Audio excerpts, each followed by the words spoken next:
ബഹുമാനപ്പെട്ട സ്വാലിഹുൽ മുദ്ദി റളിയല്ലാഹു അൻഹു, സ്വാലിഹുൽ മുദ്ദി തങ്ങൾ പറയുന്നു, ഞാനൊരു ദിവസം നാട്ടിലെ വലിയ ജുമുഅത്ത് പള്ളിയിൽ രാവ് ജുമുഅന്റെ രാത്രി ഫജ്റിൽ സുബ്ഹി നിസ്കരിക്കാൻ വേണ്ടി ഞാൻ ചെന്നു. വെള്ളിയാഴ്ച രാവാണ്. വെള്ളിയാഴ്ച രാവിലെ സുബ്ഹി നിസ്കരിക്കാൻ ഞാൻ ചെന്നു. സുബ്ഹി നിസ്കാരം കഴിഞ്ഞ് തൊട്ടപ്പുറത്തുള്ള മഖ്ബറയിലൂടെ നടന്നുപോയപ്പോ അവിടെ ഒരു ഖബറിന്റെ സമീപത്ത് ഞാൻ അങ്ങനെ ഇരുന്നു. ഇരുത്തത്തിൽ ഞാൻ അങ്ങനെ ഉറങ്ങിപ്പോയി.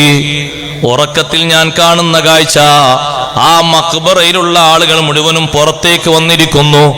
ഖബറാളികൾ ഖബറിൽ നിന്ന് പുറത്തേക്ക് വന്ന് സംഘങ്ങളായി ഇരുന്നവർ സംസാരിക്കുന്നു. പക്ഷേ ഒരു ചെറുപ്പക്കാരൻ മാത്രം പുറത്തു വന്നിട്ടില്ല. പഴകിയ വസ്ത്രങ്ങൾ ധരിച്ചൊരു ചെറുപ്പക്കാരനെ ഞാൻ കണ്ടു. അയാൾ ഖബറിന്റെ ഒരു ഭാഗത്ത് ടെൻഷനോടെ ഇരിക്കുന്നു. ഒറ്റക്കാണ് ഇരിക്കുന്നത്, കൂടെ ആരുമില്ല. അതാ കുറച്ചു നേരം കഴിഞ്ഞു. അപ്പോഴേക്കതാ മലക്കുകൾ വന്നു. ആ മലക്കുകളുടെ കൈകളിൽ ഒരുപാട് ചെങ്ങലകളുണ്ട്.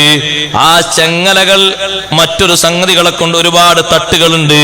ആ തട്ടുകൾ ഇങ്ങനെ തളികകൾ പൊതിഞ്ഞു വെച്ചിരിക്കുന്നു. അതേ തോർത്തുകൊണ്ട് പൊതിഞ്ഞിരിക്കുന്നു. കന്നഹുന്ന മിന്നൂർ. ആ തളികകളൊക്കെ നല്ല പ്രകാശം ചുരത്തുന്ന തളികകളാണ്.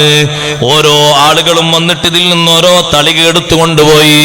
ഖബറിൽ നിന്ന് പുറത്തിറങ്ങിയ ആളുകൾ, ഖബറിൽ നിന്ന് പുറത്തേക്ക് വന്ന ആളുകൾ മലക്കുകളുടെ കൈകളിൽ നിന്ന് ഓരോ തളിക സ്വീകരിച്ചങ്ങനെ കൊണ്ടുപോവുകയാണ്. അതേ സമയത്ത് ഈ ചെറുപ്പക്കാരൻ ഖബറിൽ നിന്ന് പുറത്തു വന്നില്ല. ഒരാളും അയാൾക്കൊരു സംഭാവനയും കൊടുത്തയച്ചിട്ടില്ല.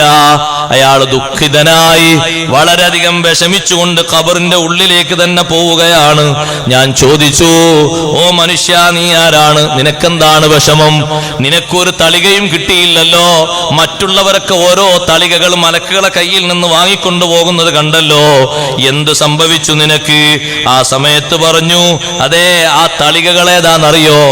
തിൽക സ്വദഖാത്തുൽ അഹ്യാഇ വദുആഉഹും ലിമൗതാഹും. മലക്കുകൾ കൊണ്ടുവന്നു കൊടുത്ത തളികകൾ, പാത്രങ്ങൾ, ജീവിച്ചിരിക്കുന്ന ആളുകൾ മരിച്ചവർക്ക് വേണ്ടി നൽകിയ പ്രാർത്ഥനകളാണ്, ദാനധർമ്മങ്ങളാണ്. എല്ലാ ദിവസവും അവർക്കത് വരുന്നു. ഫീ കുല്ലി ലൈലത്തി ജുമുഅത്തിൻ വ യൗമിഹാ. വെള്ളിയാഴ്ച